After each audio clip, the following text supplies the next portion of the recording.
Good morning, everybody. It's Jeff Goldberg for the Sales Pro Network. It is Friday, October 7th. Woo, where we are in Q4. It is time to get busy.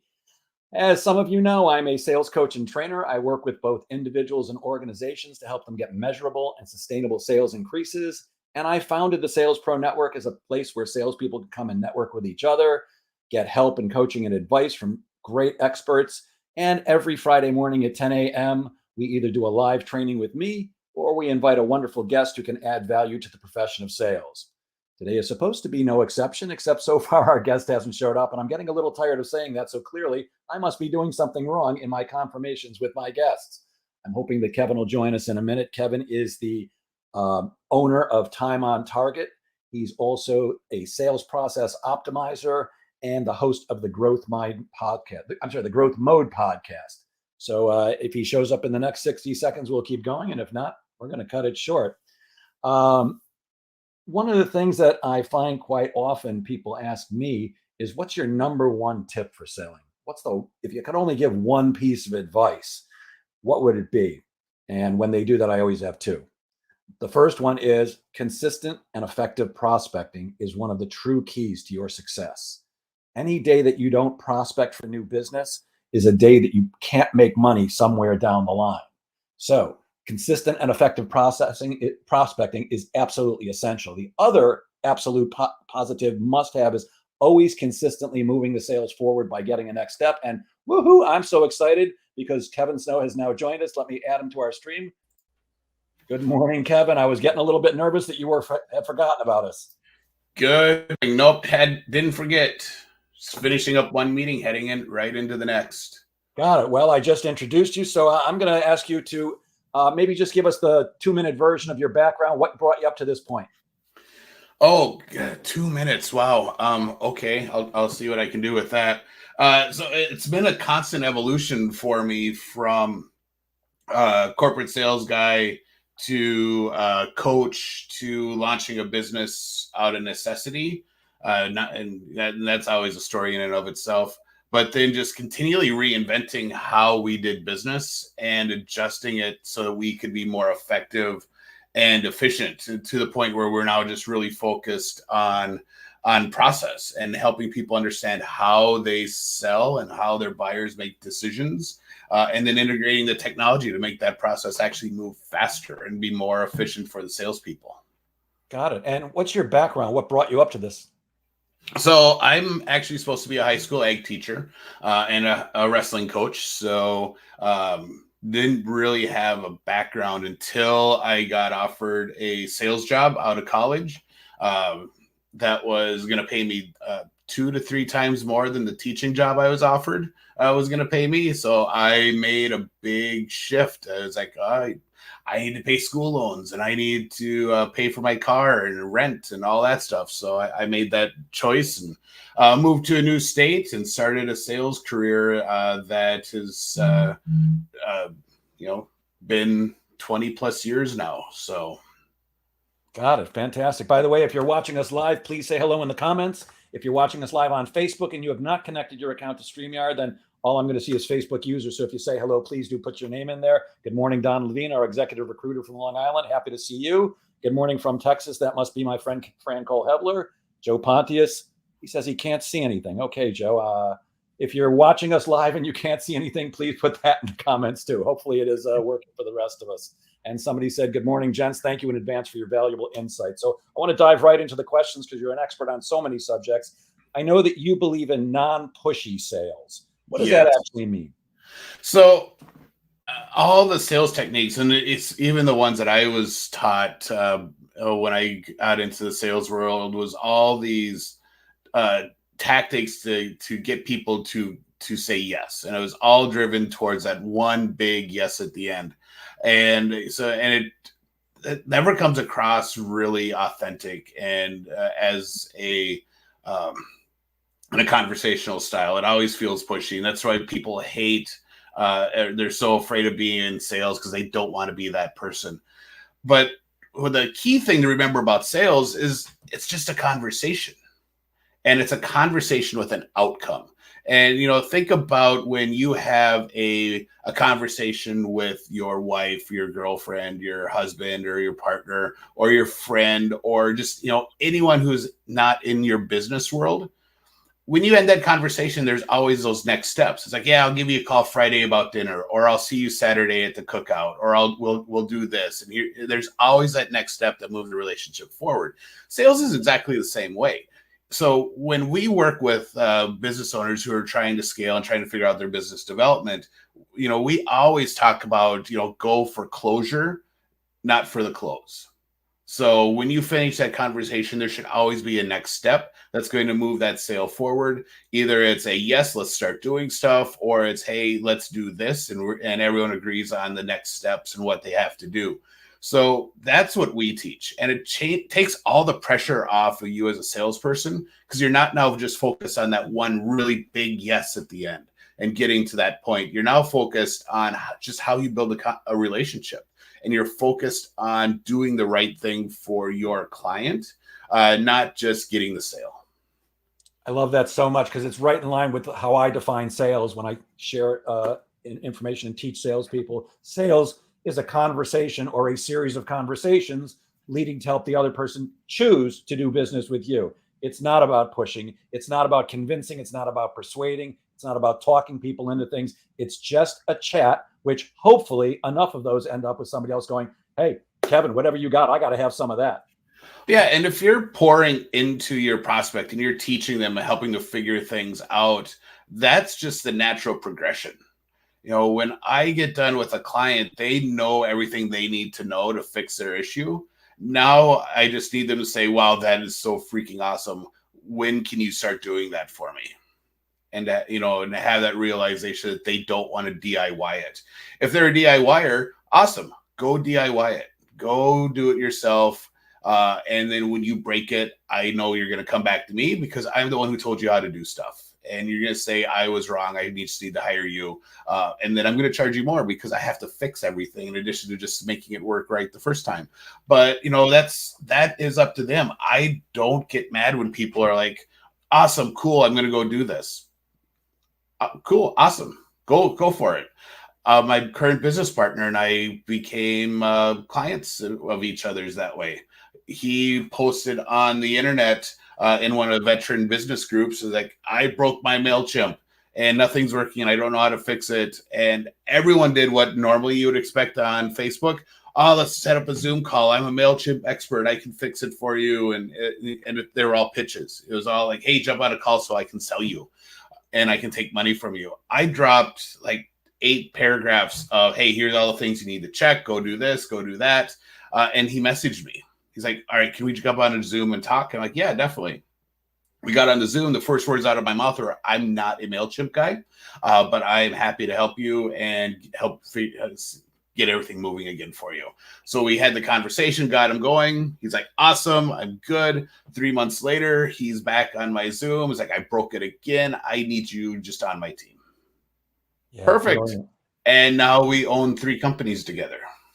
Brilliant. Again, right in line with my philosophy, which is always come from service, come from taking care of people. And what you did brilliantly, which I don't think was a technique, is you got somebody to raise their hand.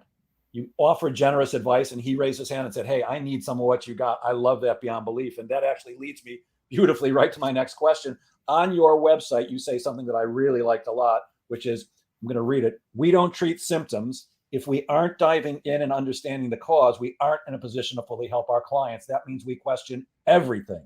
We don't take what we see at face value. The more we question and what we see, the better the outcome for us and our clients. Shouldn't that apply to all sales?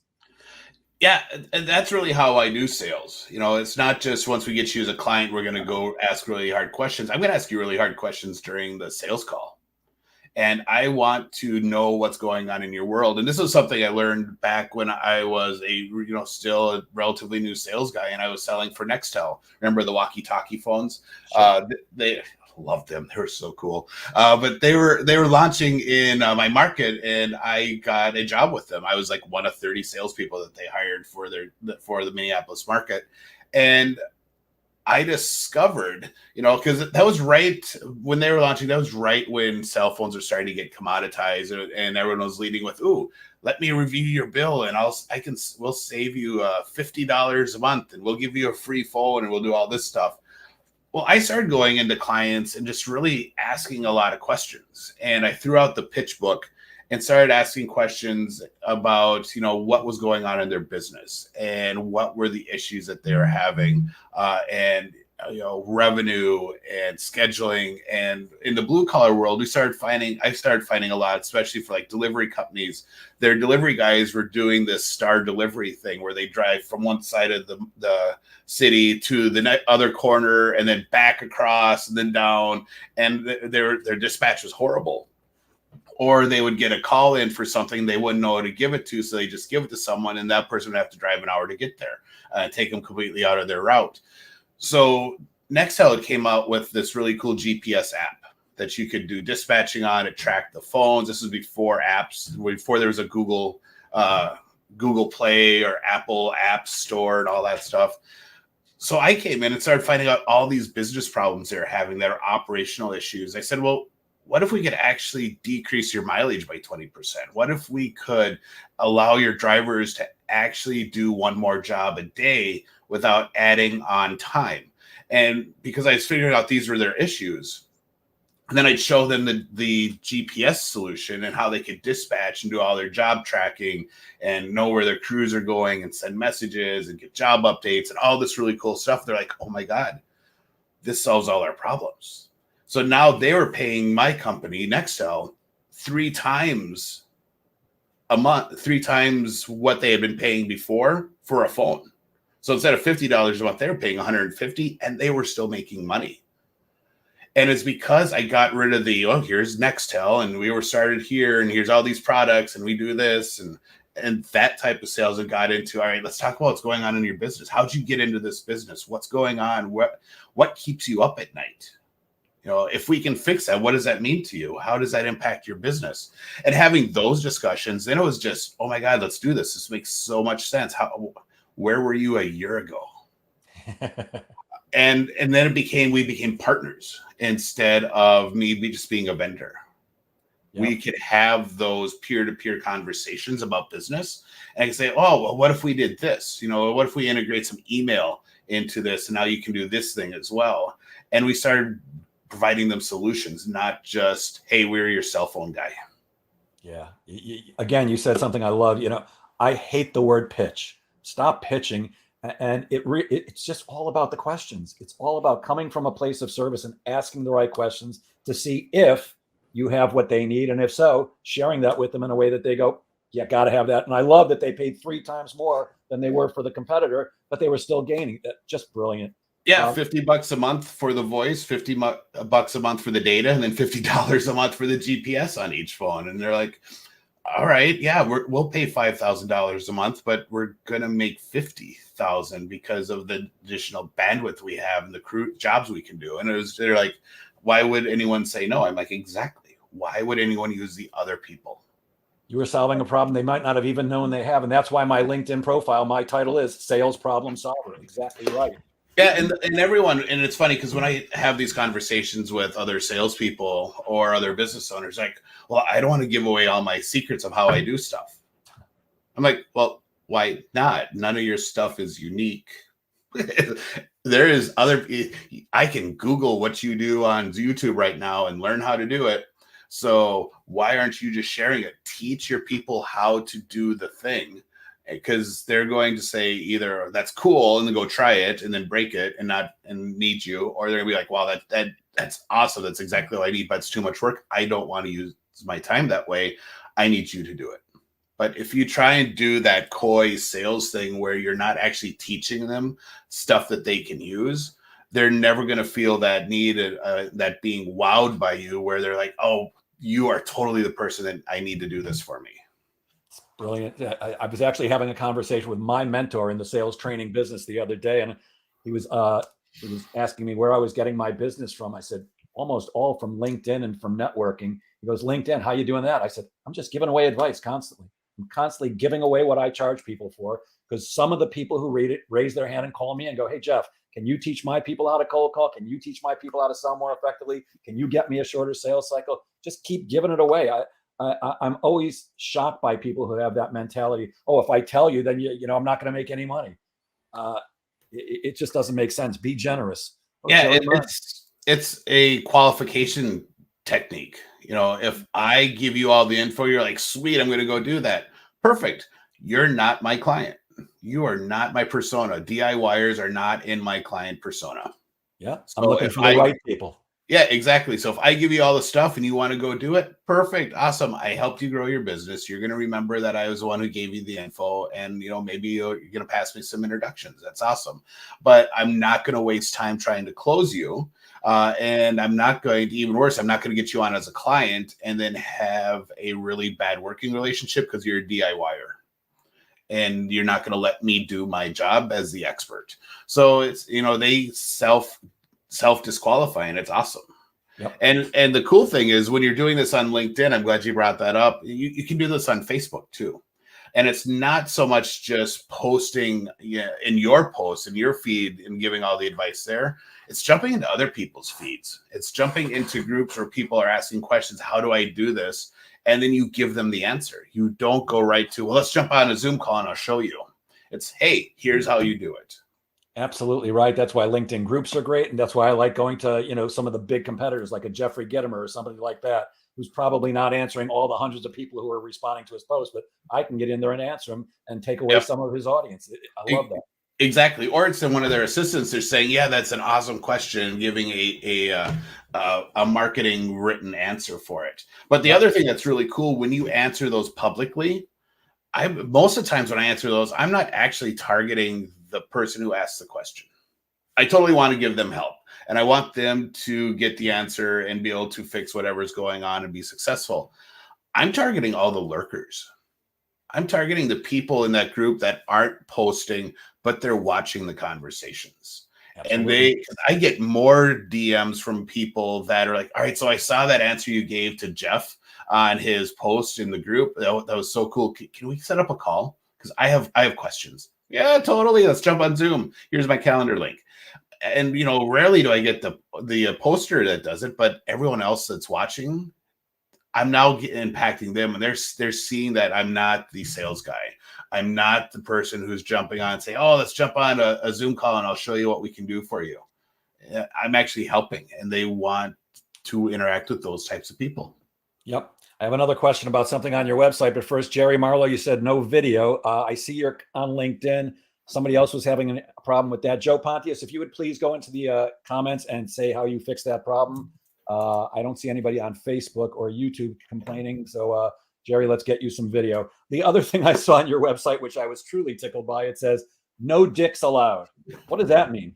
So, and that came from, and I was older when I launched my company and I made the pivot into what I'm doing now. And I was at the point where I was okay. I'd already learned that it was okay to tell clients no.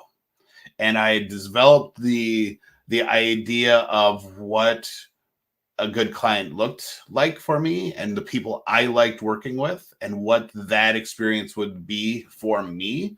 And when I started bringing in contractors or my special operations team, other vendors, what the experience I wanted them to have with my clients.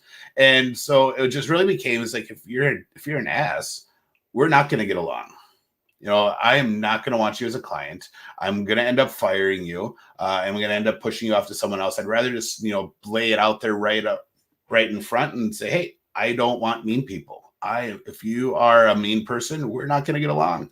I can get along with snark and sarcasm and the good-natured ribbing back and forth. Those are my best clients. We torment each other constantly, and it's all in fun.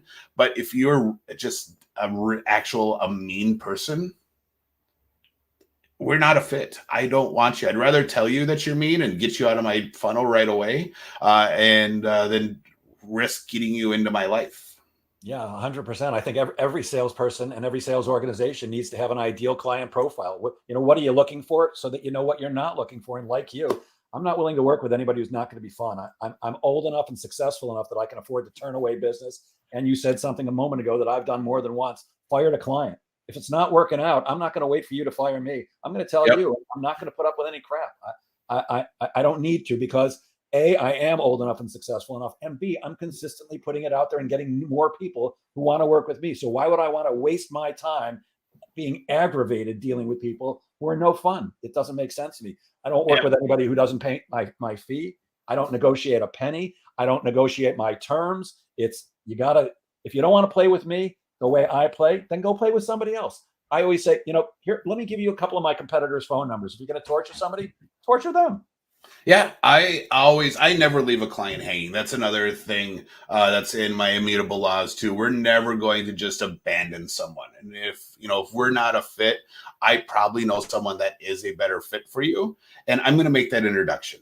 If I fire a client because I've gotten too big and they're not scaling as quickly to keep up with what I want to do, or I've been really great and they've scaled faster. Now they need stuff that I'm not ready to provide.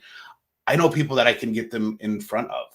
So I will always, even if they're that mean person, I will always introduce them to someone. Say, hey, you know what? It's me, not you. I don't think I'm going to be able to really help you and get you where you need to be, but I know someone. I want to introduce you to this person. So I think they would be just kill it for you and be able to get you where you need to be. And so, but then people also remember that. So now I'm not becoming the mean person. I'm not being the dick. I'm still making sure they get help. And I'm living up to my immutable laws of who I want to work with. I need to be that person too. Yeah, absolutely. We all know about the sales cycle. How does that relate to the customer buying cycle? Uh, they should be the same. It's always funny when I start working with a new client that has done some sales process work already. Rarely have they actually gone in and looked at, all right, so how do my buyers make decisions? They've usually just looked at, well, all right, so what is our process? And they say, oh, we should do it this way instead. And they just pull these ideas out of the air. Your buying process should be designed to mirror how your clients make purchasing decisions, so that you are getting them the right information at the right time and engaging them how they want to be engaged. Now, there's always going to be your one-offs with your prospects where someone does it completely different than everyone else in the industry, and you're going to have to adjust for it. But generally, your personas, your target clients, are going to make decisions relatively similar because they're going to have similar personality types. They're going to have similar outlooks. There's going to be a lot of similarities between the people you work with. So I do a ton of stuff with tech firms, and usually their founders are tech people who had this really cool idea that they wanted to design and develop and do. They're high C's. They're detail oriented. They want all the content. They want to know why and how and all that stuff. So I build my sales process to mirror how they want to get fed information.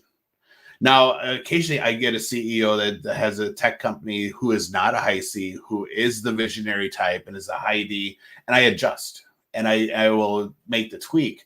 But I've set up my process to match how the majority of my clients make decisions, so that I know that at this point of the sales cycle, they're trying to answer this question. So all my content and all my interactions are geared around that. And I move them through my content that I feed them through an automation or during meetings is all geared to what I know they're trying to solve at that point. And it's very methodical. But if your processes are in sync, it's actually going to go faster. You're going to look at this process. You're like, oh my God, this is so many steps. But if you're feeding all the right information at the right time and how they want it, they're going to go through their decision process a lot quicker than if you're trying to pull them along and force them to make decisions your way. Got it. Good morning to Beth Conway, and she's a third LinkedIn user who says only audio. Could somebody who's watching us on Facebook just chime in the comments and let me know whether you can see us or not? I got to get this fixed. There are so many things that salespeople do other than selling.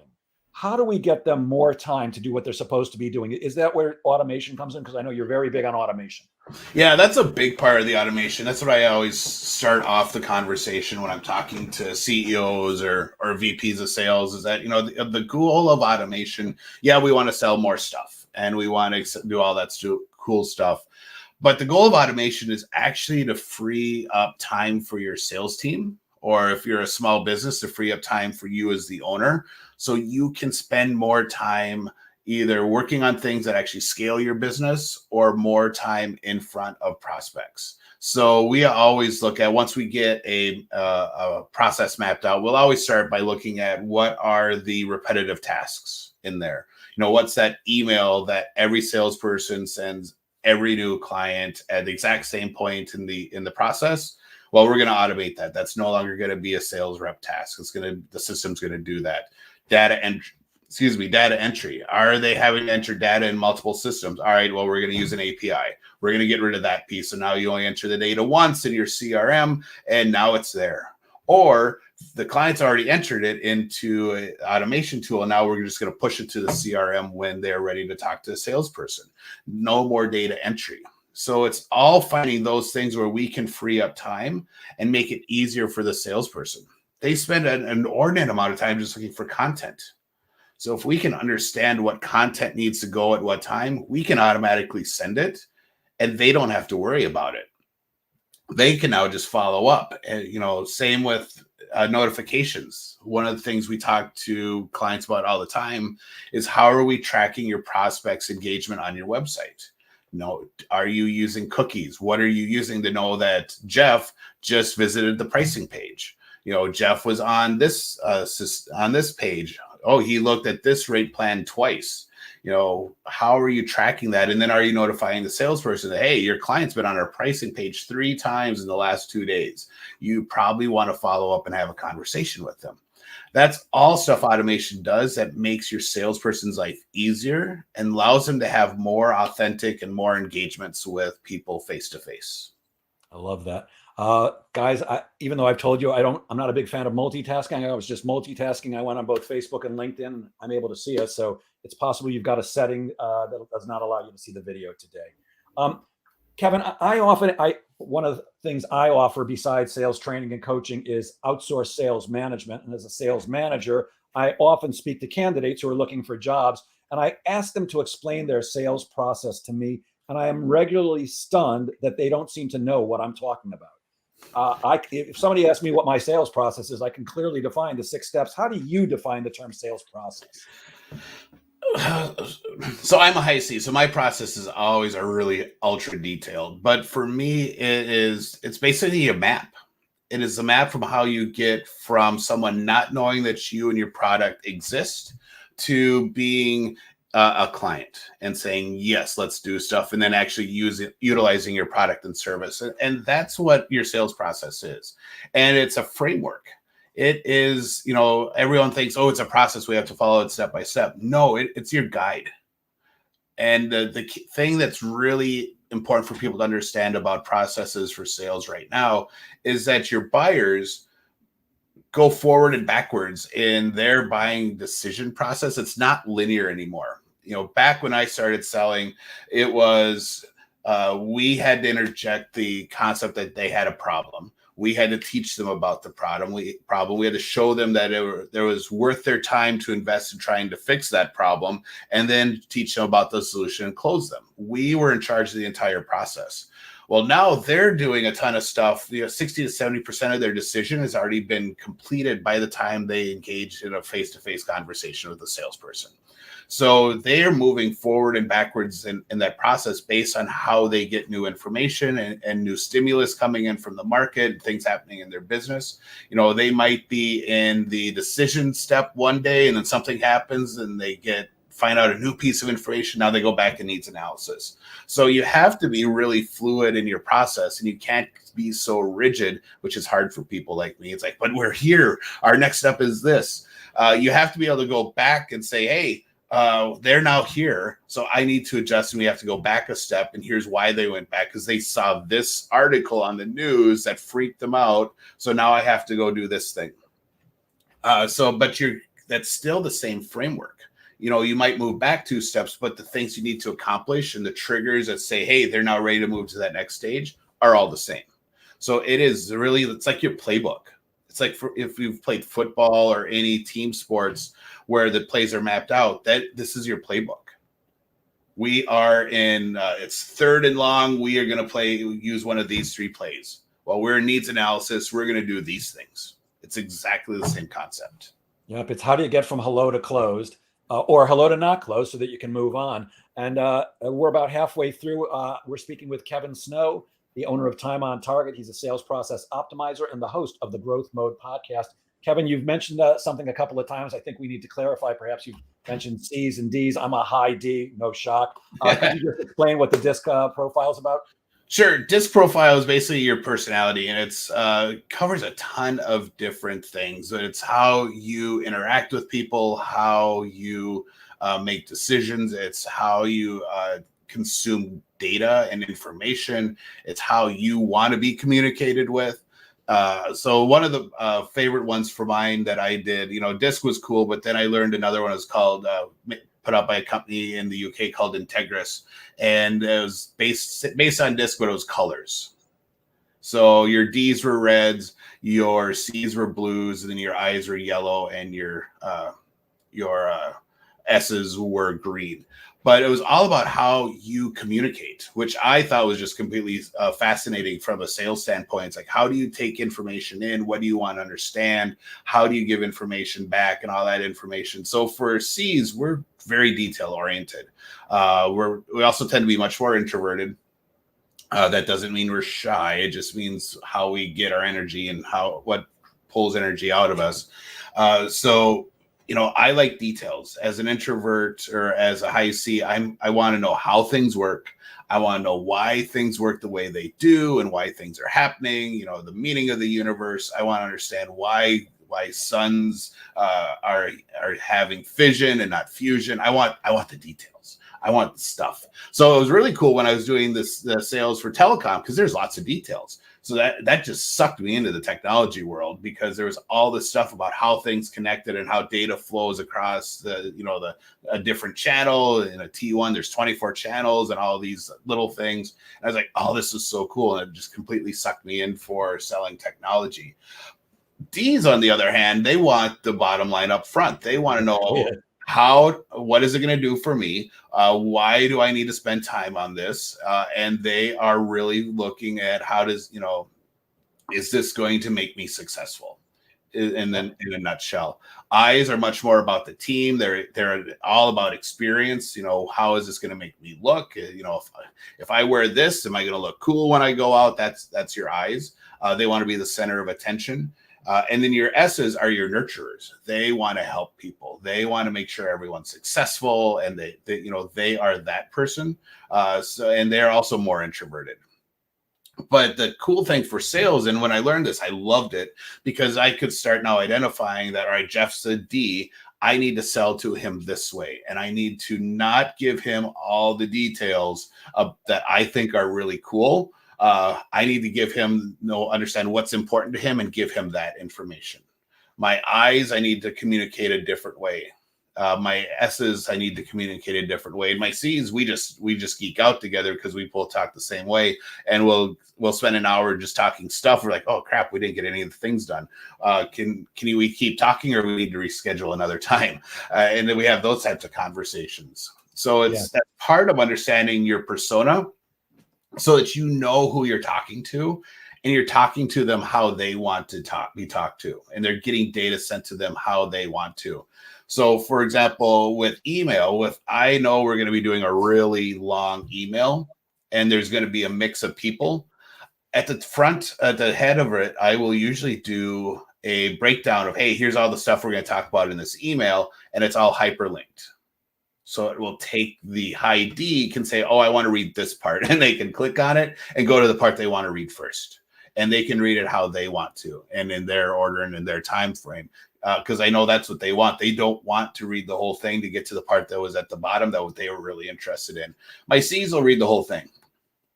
But I need to put that in when I have a mixed audience, so that my D's feel like I understand them and I am selling to them how they want to be sold to. Yeah, and when you don't, you run the risk of completely blowing a sale that you might otherwise have gotten if you just understood. I'm going to shorten a 20-minute story down to about 60 seconds if I can. I went to buy a truck, a Toyota 4Runner at one point. I'd done my research. I'd already been to two dealerships. Took my 5-year-old son with me at the time, and I'm standing at the truck, and salesperson comes over and says, "So I see you're interested in the 4Runner." I'm like, "Yeah, what gave it away?" I said, "I only have 2 questions for you because one, when I step on the gas, does it go fast? Because I don't care what I'm driving. I drive it like it's a Lamborghini. And the other question is, can I get an upgraded stereo?" And the guy popped the hood and started explaining crumple zones to me. And my head nearly exploded. I actually stopped him and said, "Wait a minute. I don't care about crumple zones. It's a Toyota. I know it's safe. Just tell me, will it go fast? And can I get an upgraded stereo?" And he continued on. I was out of my mind. I'm going to shorten this to, we go for a test drive. We sit down at the table. He pulls out that stupid piece of paper and draws the cross and says, "How much do you want to pay for it?" Anyways, I drove away with the truck about 25 minutes later. And when we got into it, my son said, "Why were you so mean to that man, Daddy?" I said, "Because that man was an idiot." Yeah, it's like that drawing the cross thing it annoys me. I will usually just do the head tilt. I'm like, really? Is this what we're gonna do now? And this is how we're gonna waste 25 minutes of my time? But he literally sold to you like about the things that he thought were exciting and were good, not understanding where you were at in your sales, your buying decision, and that you just had 2 things that you wanted to confirm that were important for you at that point. He literally could have had you in the car doing a test drive and signing, an hour faster. That should have been his answer. "Let's take it for a ride and you'll see." And yes, we do have an upgraded stereo. It was stupid. On your site, you quote a statistic that 82% of B2B decision makers think salespeople are unprepared. That's astounding. What do we need to do to be more prepared to sell? You need to understand what's going on with your clients. You need to, not come in rushing from your last meeting and saying stupid things like, "Oh, like I did for this meeting." It's like, "Yep, running from meeting to meeting. Sorry, I'm 30 seconds late." That's that type of stuff that gives the impression that you're unprepared and that you don't know what's going on. And not coming into a meeting with a client, being able to have a genuine conversation that moves the relationship forward. If you're coming in and your big question for the day is all demographic stuff, you haven't done any of your homework. You don't understand who your client is, and you don't understand who your specific person is coming in that you're sitting across from. I always start off my conversations with, a version of "Tell me your story," or how did you end up as the CEO of this company? And I get them to start telling me what they do. And it wasn't something that I realized I was doing until I started working with my business partner, Donnie, and the "Tell me your story" was the big thing. I was like, "Oh crap, I do that." And I didn't even realize I did it. That's always was my opener, because I hated the chit chat piece, because I'm a high C and that's not what we do. So I had to have a way to have that personal relationship building at the beginning that doesn't require me to say, "Oh, that was a really cool picture of you with a fish. Where were you fishing at?" So, but hey, how did you become CEO, or how did you launch this company? How did this come about? Lets them brag and they get to tell their story, and then I can pull really cool things from that I can ask and dive deeper about. And now we are in a cool conversation. It's my exact opener. And if Beth Conway is listening, and even though she can't see us, she's been through my training more than once. My exact opener is, "Hey, Kevin, I'm just curious. How'd you get to be the CEO of Time on Target? Nice fish. You wear a watch. I wear a watch. That's about the stupidest thing you could do. What a waste of time. And I don't have any time to waste. I'll invest as much time as we need to have a great conversation, but I'm not going to waste it with BS. It just doesn't make sense." Now, I will say, because I am a watch guy and a sunglasses guy, so if I see someone has a really cool like Rolex or some cool watch that I recognize, I will ask about it.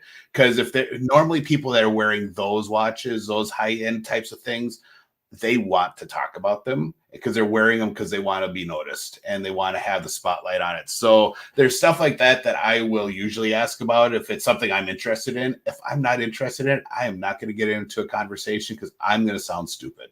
Right. And I'm going to sound like a salesperson. You're genuinely interested. Yeah. I don't care about watches. I'm not going to ask about watches. I have Star Wars stuff on my shelves behind me. If a salesperson comes in and understands what those are and asks questions, yeah, we're going to get along. We're going to talk. But it's stuff like that. if you're going to use that technique, it has to be for things that you're actually interested in. You beat me to it because I was on your website and right on it says you're a Star Wars geek. I was going to ask you about it. You beat me to it. There's something that I think would be more useful to the audience because I could absolutely talk about Star Wars with you all day.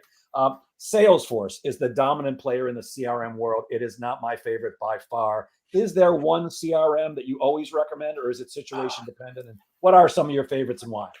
So I actually was a Salesforce rep for a while back when they were Salesforce.com back in the early 2000s. But awesome program, really cool. But they've been around forever, so they've moved upstream. They are now designed really to shine for companies that have multiple sales departments that are selling different product types, that have different processes and ways of tracking revenue, and being able to put that all into one report that the people at a senior management level can actually look at and say, all right, here's what we're going to generate in sales this month, and be able to understand that. That is where Salesforce shines now. They're not for a small business. Too hard to administer, too complicated. People will end up not using it, get frustrated, and then they'll be out that money. So for me, there are ones that I like, but it's really situational based when I'm talking to a client about what they need to use. So like Zoho, love Zoho. Zoho one's really cool. My favorite thing about them is their reporting and the ability to really customize the reports that you have and design what you want. That is awesome. But I have a lot of clients that isn't as important. And the interface with Zoho, it really plays much more for a technical person, the engineer type, to be able to follow. So Pipedrive is really cool for people who need something a little bit more basic. They don't need the customized reports. They need to track activity. They need to know that, hey, I'm doing my calls, I'm doing my reach outs. Here's what we have, and be able to do the basic sales process stuff. Same is true for email. The bulk of my clients I put on Ontraport for our automation tool because it is better at integrating with a live salesperson's process, because it actually allows you to integrate their activities into the automation campaign. What was it called again? Ontraport. Don't know that one. Okay. Ontraport. They are a company out of Santa Barbara, California. They are really about process automation, not just sales and marketing. So I've done a lot of cool stuff with them, from podcast publishing processes to new hire processes. Built a project management tool in there for a low voltage installer. So a lot of flexibility in how it's applied. But it's awesome for automating outside sales processes. But it's really key on who the client is and what they needed to do. So that's always one of our conversations about, what their expectations are. I had this exact same conversation with my business partner, because he was saying he needed a CRM, that we needed a CRM. I'm like, oh, we have Ontraport. It kind of does that. And he's like, all right, so tell me what a CRM is for you. And he's like, it's going to track these 5 things. I'm like, that is a spreadsheet. That is not a CRM. A CRM is for tracking calls and emails and conversations and tasks of, hey, here's what I need to do. It's to help you manage the relationship. You just want to be able to see a snapshot of where people are in time based on the process. I'm like, that's a pipeline. We can do that in our project management tool, or we can do that in a spreadsheet, but we don't need a CRM system thrown into our ecosystem right now. Yep. So that's the key part, is like, what do you want it to do? Yep. And you mentioned too that I recommend most often. Zoho One, I think, is a fantastic program, and I personally I'm a solopreneur. I use Pipedrive. It's easy. I don't need all the reporting. Yep. The other one that I really love, and I wish they had a partner program because I would bring them on in a heartbeat, is a system called Nutshell. So what I love about them is that they're all about the sales process, and they are all about understanding the triggers that move a client between the steps, and making sure that the salesperson isn't just saying, "Ooh, I think these are at a close." they're at a decision step, and so I'm going to put them here. It literally makes them have these things all occurred. Oh no, well then you can't move it forward. So it is very much about helping people understand how their process works and helping guide the salesperson through it so they understand what needs to happen and how to manage their client better. So love that, just because it's so process driven. Yeah, there's two things I hate hearing from salespeople when I'm doing a pipeline review. One is I think this is going to happen, or the other one, which I hate even more, is I hope it's going to close. Yeah, Yeah, you should it's gonna or it's not. You should know exactly where you are in the process and the percentage of likelihood of closure. And any good pipeline management system should be able to tell you that based on criteria. exactly right. I've had multiple conversations like, all right, so this prospect came into your funnel a week ago and it's going to close by the end of the month. But our sales cycle is normally 75 days. Are you sure? Yeah, it's magic. It's because they want, and it's, and the other thing they do with their pipeline is they don't get people out of it. The whole concept for a salesperson to have to remove someone from the pipeline without them saying yes is just like this huge fear for them. And it's this huge mental block because they want to have the huge pipeline that looks like they're doing stuff, but it's not accurate. Exactly. It's like half of these aren't going to close. I want them out of the pipeline. I want you stop calling them and focusing on getting new ones that are actually going to close and 100%. Actually have an accurate pipeline that we can forecast against.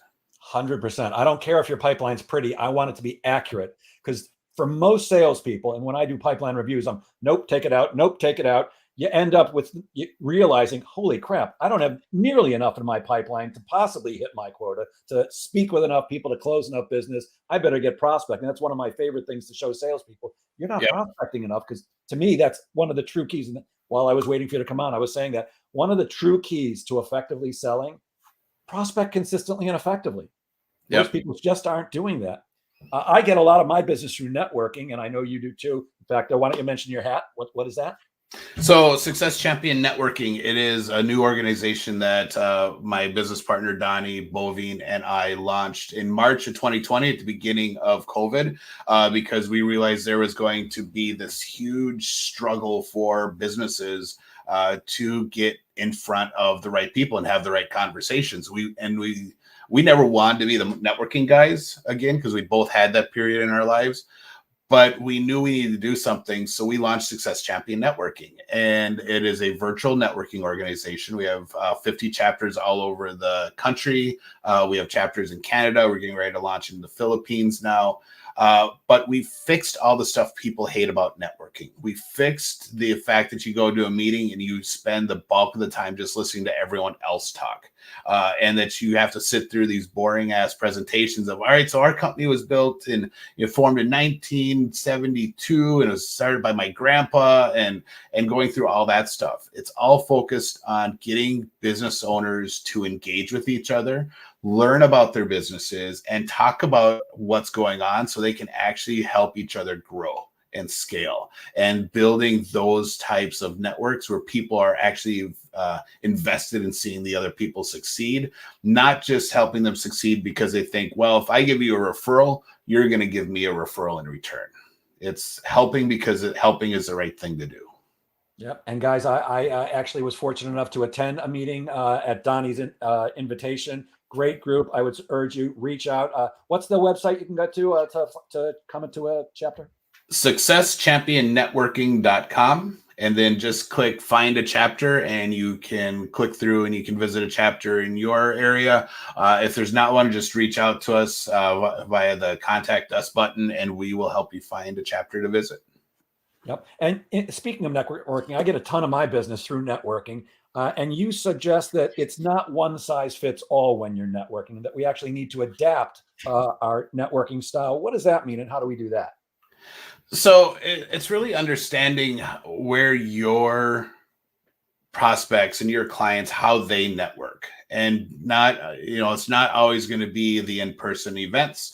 It's not going to be conferences. It isn't always trade shows, but it's really in understanding, all right, so I need to be networking on Facebook. I need to be playing in the groups there and interacting with businesses from around the world. I need to be focusing, when I get someone that I have an awesome virtual coffee with, I need to figure out, all right, so how do I help them? What is my process to build this relationship? And it's going to be different. How you and I build a relationship is going to be completely different than how Donnie and I built one, or how me and my favorite web company built our relationship. And it's not, while there's going to be some, guidelines of, hey, here's how I do it, and here's kind of the steps I look for. There is going to be, everyone's going to do it a little bit differently. And you need to be able to recognize who they are and how they do relationships. It's back to the D, I, S, and C, and how you build that relationship with them. If you're as Jeff as a D, if I sent you tons of information with all kinds of detail and stuff about partnering and things you can do, you're gonna be like, oh my God, this guy's a freak. I don't want anything to do with him. Yep. But if I say, hey, Jeff, I have this really cool person I want you to meet, I think you could be a really good resource for them. You're gonna be like, awesome, let's go. And we're gonna jump on a call and you'll be like, that's really cool. How do I get more of those from you? And right.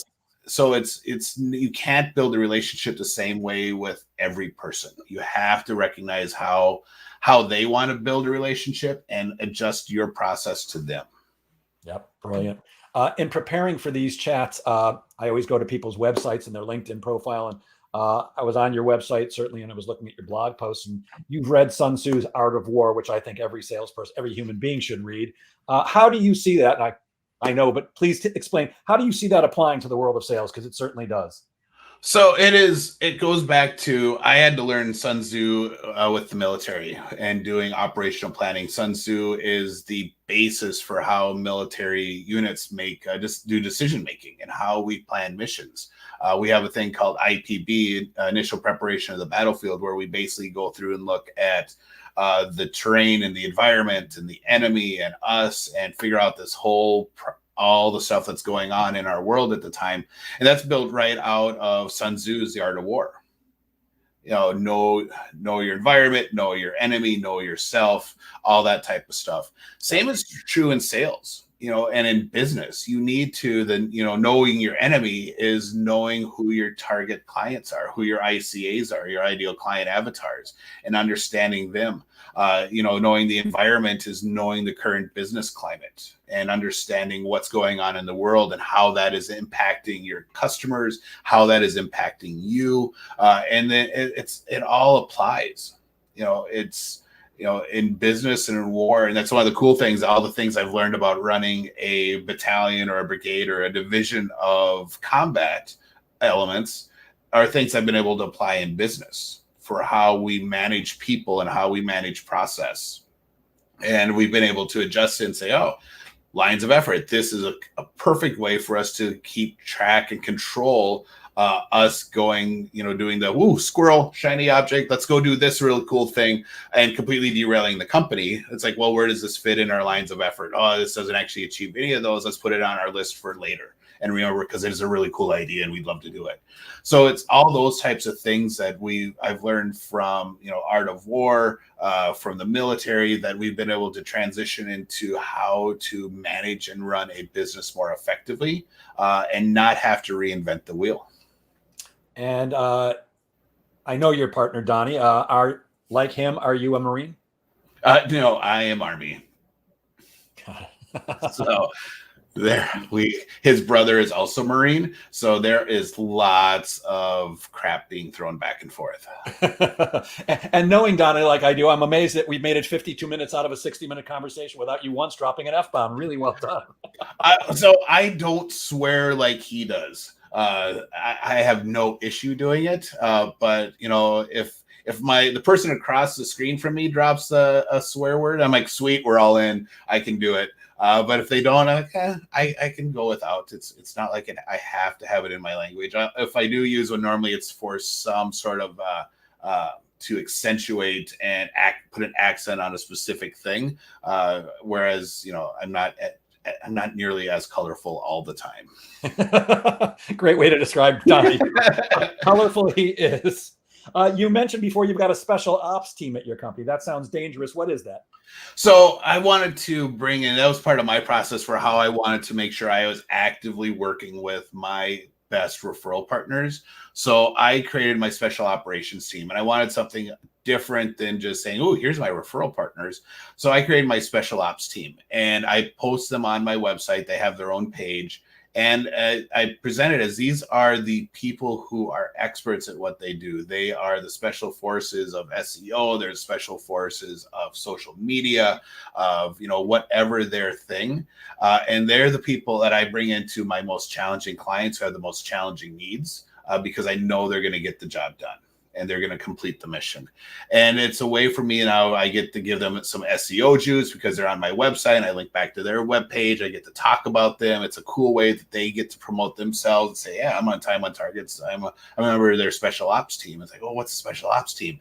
And it's just this cool, different way to differentiate how we do business. And it kind of fit with the Time on Target military thing. And it was fun. I get to have explosions and things on my website now. What digital marketing company has explosions in their backgrounds? So it was like, yep, this is how we're doing it. This is going to be fun. And everyone's like really excited. Hey, do you want to be on my special ops team? Oh, what's that mean? Oh yeah, I totally would love to do that. And all right, so here's how we do it. And now there's that idea that we are going to be consistently promoting each other. And it's, hey, if you're going to be on here, we're going to be working on our business relationship and figure out how we help each other. It's not just, hey, I'm going to list you. It's not a directory. It is that, hey, you are actually on a team and we're figuring this out together. Yeah, I love it. If you ask me that question, my answer would just, yeah, I don't even know what it is, but it sounds cool. I want to be a part of that. We're quickly running out of time, and I'm not sure if you'll remember this because I think this post was like 5 or 6 years old, but you mentioned that salespeople often sabotage their own success. I don't know if you remember some of the ways that you mentioned. I've got them written down just in case you don't, but do you remember what are some of the ways that people sabotage their own success? So the one that always pops into my mind is they pre-qualify their clients, and they will look at their list. It's like, oh, especially I always did this in cold calling. I look at the list like, oh, they're not going to want to meet with me, and they, that is one of the big things. They predetermine what their client's going to say, and then they don't ask. They don't ask for the sale. They don't ask for that next step. It's like, oh, they wouldn't actually want to do this. Well, you don't know. You are now projecting your insecurities, your self-doubt, your imposter syndrome on them. And that is one of the biggest things. Don't try to decide for them. Just ask them. If they say no, they say no. And it's all right. Now I know. Awesome. Let's move on. And it's okay. But we're so scared of hearing no. And we've been conditioned that way from, when we were kids. The first word every kid says is no. That's not, first word isn't love or yes. It's always no. And then multiple times. So it's just how we were brought up. So it is a conscious mind shift to stop doing that. And then the other thing, the way they sabotage, and this kind of feeds into pipeline, is they try to find any reason that this person should be qualified to buy. So they will go through the process, like everything could be a no, but they get this one yes that matches the persona. It's like, oh, they're qualified. No, they're not. So that's one of the things we teach now is that your sales call is really designed to disqualify them, to get them out of your funnel sooner and earlier in the process so that you're not spending a ton of time trying to close something that's the wrong client for you and your business. Yep. And that happens because salespeople don't want to prospect because it's often painful. They're not speaking to enough people, so they need to hang on to what they call a prospect until they bleed, when really they should have figured out after the first conversation, there's nothing here. I've got nothing for you, or you've got nothing for me. You seem like a nice person. Have a great day. If I can ever help you, let me move on. And I always say, I leave skid marks in their driveway getting away because I'm looking for the people who might be interested. I've got no time to waste. Yeah, one of the things I've learned working with Donnie, and I've gotten much better at, is that whole concept of, if they say, well, I need to think about it. All right, well, let's do this. Let's call that a no. And, because I don't follow up. And if you decide down the road that it's the right time or the right thing, you know how to get a hold of me. But, I don't want to play that game anymore. because it ends up being hey, I'll call you in a week. All right, cool. Yeah, no, I haven't even thought about it. It's like, call me back next week. And then it's call me back in a month. And it's this horrible thing of follow-up where it's never going to go anywhere.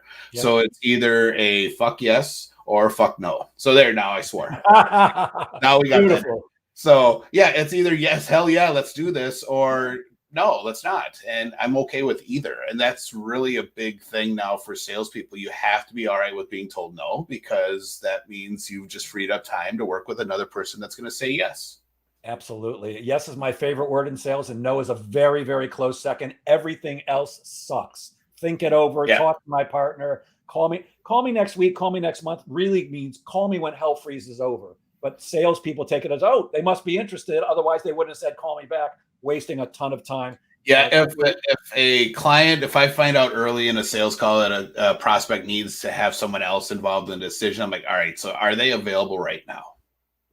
How do we get them in this call? Well, he's out of town until next week. All right, so we need to reschedule, because I love you, Mr. Prospect, but you are not going to present what I do in a way that your partner is going to say, oh yeah, totally, we need to spend this money. Yep. We need him in the room so you guys can have this conversation, and I can be here to answer his questions in a timely manner so you guys can make a choice. So I will try and head that off as soon as possible so that it's not a thing. If there's I'm gonna have to talk to the CEO. What's he doing right now? Let's get him in this call. Yeah. When I started selling a million years ago, my first job was selling Encyclopedia Britannica door to door.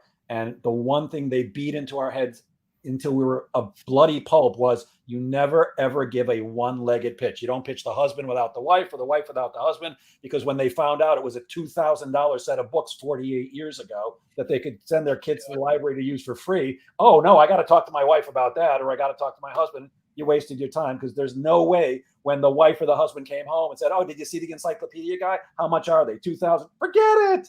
Yeah, exactly. One call closed for sure. And it just didn't work. And we're actually out of time. I could talk to you all day. Kevin, before we go, could you tell people how to reach you if they're interested in getting in touch and possibly working with you? So the quickest way to reach me is just to find me on LinkedIn and send me a DM, or you can message me on Facebook as well. That's the easiest way. Otherwise, if you are not that person, you can email me at kevin.snow@time-on-target.com. And that's your website, yes? Yep, time-on-target.com is my website. Great. Kevin, thank you so much for generously sharing your brilliance. I've gained a lot from this. I hope everybody else did too. And I will leave all of you, as I always do. Guys, please remember that sales is a game of making things happen. Get out there and make sales happen. Thank you, Kevin. Thanks, everybody. Have a great weekend.